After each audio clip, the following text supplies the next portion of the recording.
I just want to take a moment, maybe a couple of moments, and talk about why we're here. Well, we're here to celebrate the 190th anniversary of Eliza Duffy coming to this place with the widow, because women couldn't own land back then. You had to be a widow. If you're married, it always had to go in the husband's name. So boy, things have changed. Yep. And so a widow came here with her 4 kids. And they must have been, I don't know about family, but friends and stuff that helped. Because the whole area here was, a lot of them were from Sligo, Ireland, which is where we came from. And they seemed to gravitate here. They shared the same birthplace area within Ireland, and they shared the same religion. A lot of them were various forms of Methodists. Methodism was usually a collage of Protestants and Anglicans and Catholics that all seemed to merge into, or as my friend Robert would say, they drank the soup. So they came here, 1832, probably in the spring, when the weather broke and you could cross the Atlantic. And in Ireland, like, why would they leave? It wasn't the plague, it wasn't the famine, the big famine of the 40s and carried on to the 50s, but things were not that good in Ireland. Cholera was spreading, had come over from Europe and was spreading through Ireland.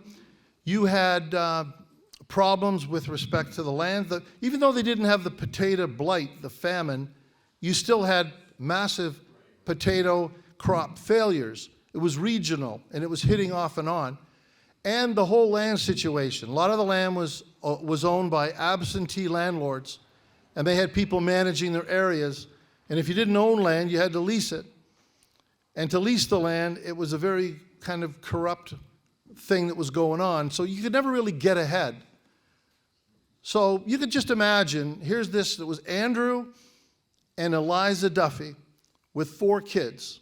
They got rid of everything, they sold their possessions, they said goodbye to all their immediate relatives, and they got on a boat, and they sailed here. Literally sailed. There was no steam, it was a sailboat. And the journey could take up to 2 months crossing the Atlantic, and it could be another 2 to 3 weeks just getting from when you landed near Quebec City, or Gros Isle, which is where they started to have all immigrants come in. That was in August of 1832, so my family may not have stopped there. But either way, it would take you another 2-3 weeks at least to get up to Toronto. They would take various steamboats getting across the rapids at Lachine to get here. And then when they got here, they'd have to clear the land. But could you imagine that? Doing what they did, knowing what they knew, not knowing that much where the hell they were going. I mean, that was probably one of the biggest gambles they'd ever taken. And on the journey, somewhere, somehow, Andrew Duffy, the father, he died. We don't know the details of it, but he passed away.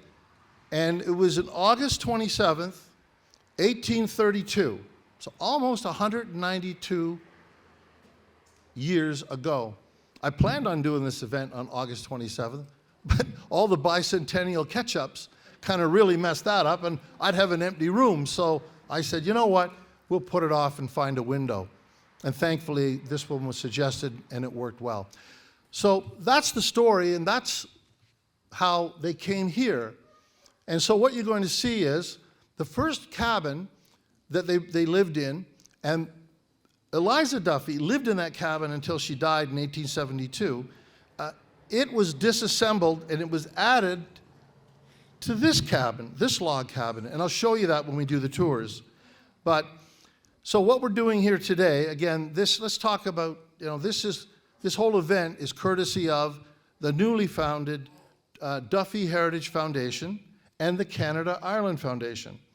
And it's an organization that basically commemorates, celebrates, acknowledges what Canadians or people living in Toronto, what they did and how they stepped up to the plate for the 1840s and 1850s famine, the famines, and how that affected.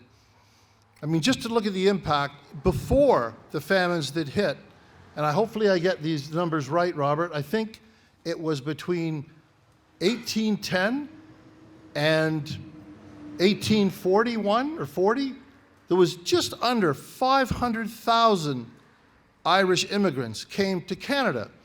A lot went to the States, but that was just to Canada. So it's quite an impact here, especially on the whole way that Canada was developed. So this is a joint kind of function put on by the two foundations, Canada-Ireland Foundation, and we're going to hear more about all this a little later. We've got a number of different things to talk about. But first we want to get the tours going and get you moving, and the band's going to be playing. The Guinness is a-flowing, I hear. We got lots of cider if you run out of that. You got to admit, was that cider good? My son and I, we busted our ass making that cider, I'm telling you. And if you think we cut everything up and pulped it, and if you think that we squeezed the juice out of those apples, you're wrong. My son's going to show you how we did it a modern way. He's got the stuff out the back. So let's get going with this.